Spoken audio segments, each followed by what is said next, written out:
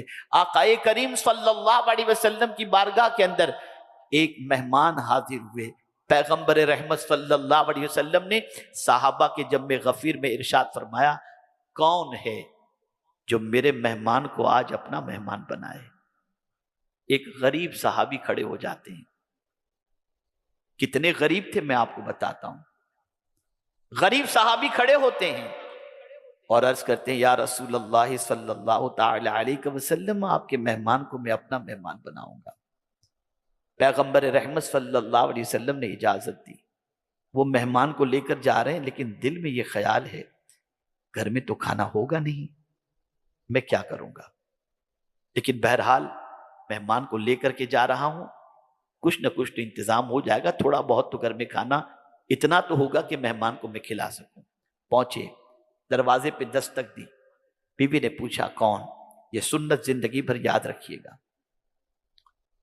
بیوی نے پوچھا کون؟ تو وہ صحابی یہ نہیں کہتے میں نہیں، اپنا نام انہوں نے بتایا۔ اور اپنے گھر پر بھی جب آپ جائیں اور دروازے پہ دستک دیں، اندر سے کوئی آپ سے پوچھے کون، تو اپنے گھر میں بھی جب جانا ہو تو اپنا نام بتایا کرو، اور اگر کوئی ساتھ میں ہے تو اس کا بھی تذکرہ کر دیا کرو، تاکہ گھر کی خاتون اپنے آپ کو اچھی طریقے سے سیٹ کر کے آنے کی اجازت دے۔ وہ صحابی جواب میں فرماتے ہیں، اپنا نام بتاتے ہیں اور اس کے بعد کہتے ہیں میرے ساتھ حضور کا ایک مہمان بھی ہے۔ خاتون نے دروازہ کھولا اور چلی گئی دوسرے کمرے کے اندر، آ کر کے مہمان خانے کے اندر اس مہمان کو بٹھا دیا گیا۔ شوہر اپنی بیوی کے پاس جا رہا ہے۔ جانتی ہو آج کیا ہوا؟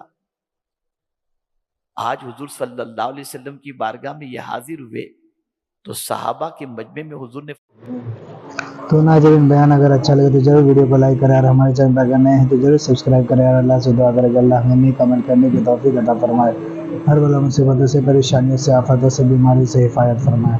تو ناظرین ملتے ہیں اگلی ویڈیو میں، تب تک کے لیے السلام علیکم ورحمۃ اللہ وبرکاتہ۔